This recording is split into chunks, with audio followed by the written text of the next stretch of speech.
Ha solicitado el uso de la palabra hasta por 5 minutos el diputado Miguel García Granados, del Grupo Parlamentario del PRI, para presentar iniciativa con proyecto de decreto que reforma el artículo 5 de la ley de que crea el fideicomiso que administrará el Fondo de Apoyo Social para el extrabajador migratorio mexicano. Muchísimas gracias, señor presidente. Compañeras y compañeros diputados,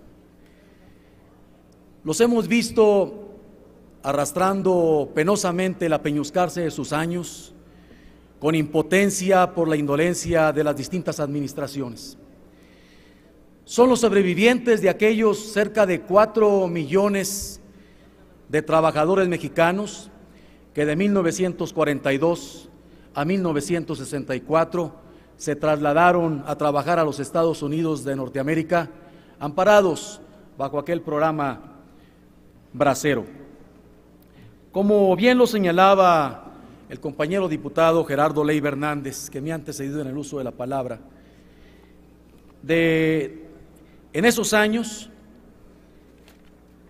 al entrar en vigor el programa, una agencia estadounidense empezó a retener el 10% del salario de cada trabajador migrante, con lo cual se integró el Fondo de Ahorro Campesino, estimado en ese entonces, en esa fecha, en un poco más de 11,000 millones de pesos.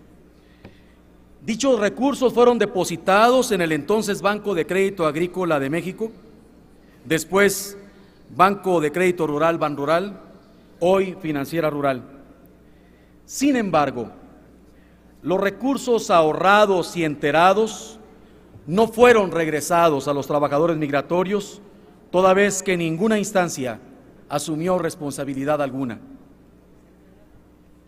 Es más, pudiera decirse que el gobierno mexicano ocultó la existencia de dichos recursos y fue solo a través de la lucha y de la investigación de esos extrabajadores migratorios que se reconoció su existencia.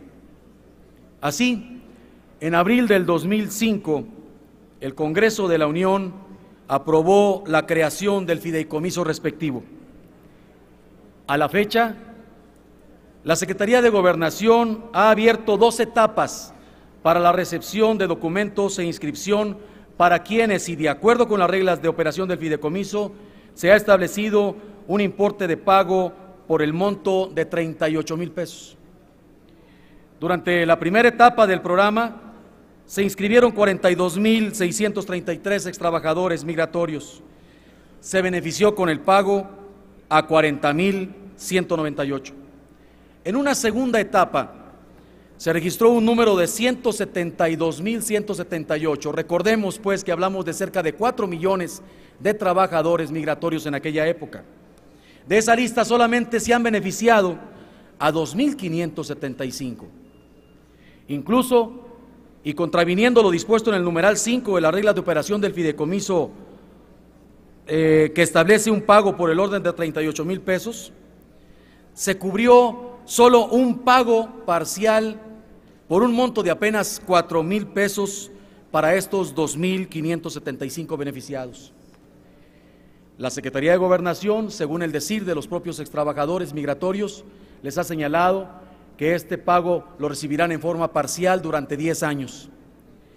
Resulta injusto no solo haber retrasado la atención a un sector de la población que durante muchos años dio lo mejor de sí, sino también la morosidad con la que ahora se le hace efectivo un pago al que con elemental sentido de justicia tienen derecho. Son personas, todas ellas ancianos, muchos ya fallecidos, que en los campos agrícolas dejaron los mejores años de su vida productiva y a quienes hoy estamos obligados a atender por un mínimo espíritu de justicia social.